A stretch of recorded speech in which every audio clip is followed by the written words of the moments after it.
Hey everybody, welcome to our channel. Today we're going to be downloading Windows 11 and then installing it in a virtual machine using VMware Workstation. After installation, I'll show you how to switch Windows 11 from logging in with your email address and security PIN to logging in with a local user account and password.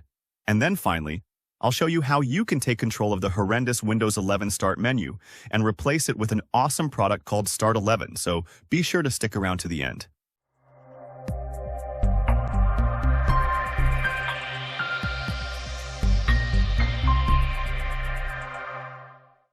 So let's dive in. To get started, I will be installing VMware Workstation Pro 17. In case you didn't know, VMware Workstation Pro is now free. It used to cost a few $100 to license. To download it, you need to create a free account and download the program. I'll leave a link in the video description. After launching the installer, just follow the wizard accepting the default settings.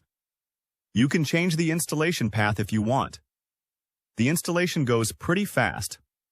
Be sure to reboot after the installation completes before creating a new VM. Downloading the Windows 11 ISO file is easy. You just go to the Microsoft software download page for Windows 11.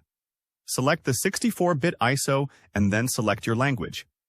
From here, just click the download button and wait for it to complete.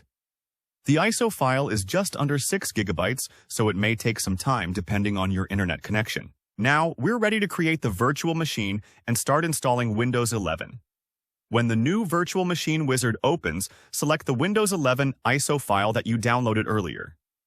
Next, enter an encryption password. This password is stored on the host computer.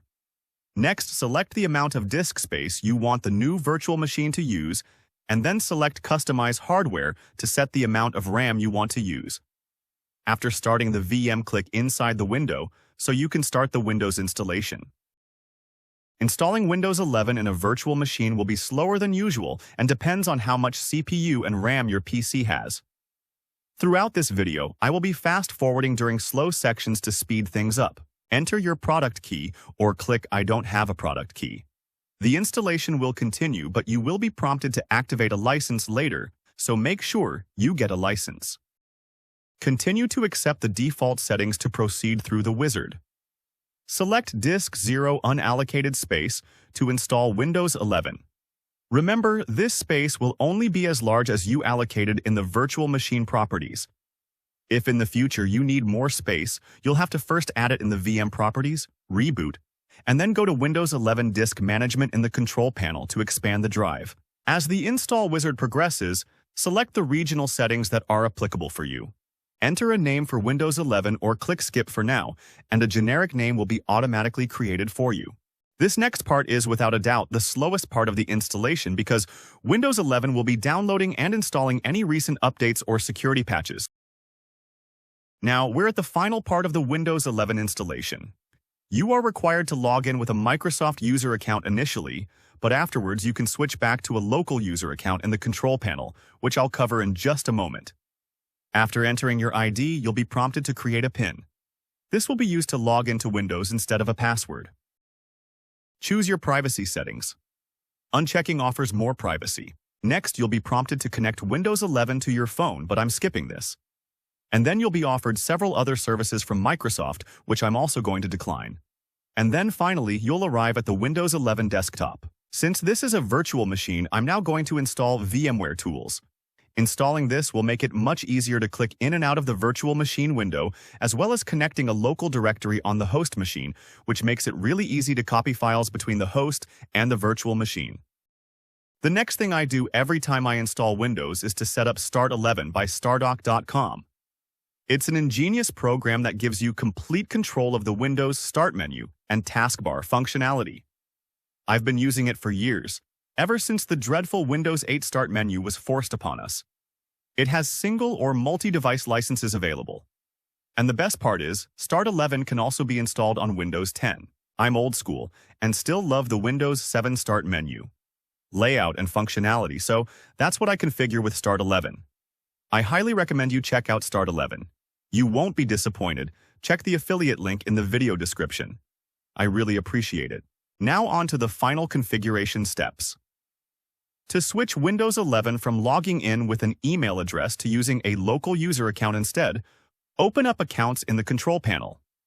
Under Account Settings, click Sign In with a local account instead. You will be prompted to enter your PIN number first. Next, enter the username and password you want to log in with instead of your email address. As you can see, your local account is now being used to log in. However, you are still prompted for the security PIN. I don't like this option either, so I'm going to turn that off by going back to Accounts and then clicking on Sign In Options. Under the Windows Hello section, click the Setup button.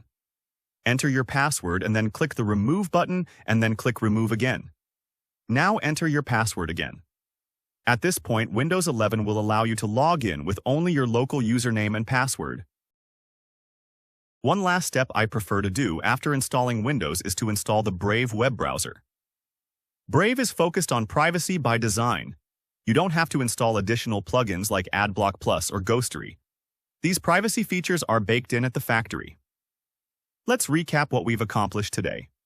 We installed VMware Workstation Pro 17, which is now free for personal use. We downloaded the Windows 11 Home Edition ISO file, which is also free, and installed it in a fully functional virtual machine.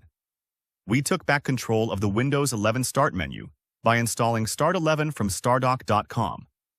And finally, we simplified the login process by converting from a Microsoft account with PIN authentication to a traditional local user account with a password. Now you have a perfectly configured Windows 11 virtual machine that's both more private and more user-friendly than the default setup. If you found this video helpful, be sure to like, subscribe, and hit the notification bell so you don't miss our next tech review. Thanks for watching, and we'll see you in the next video.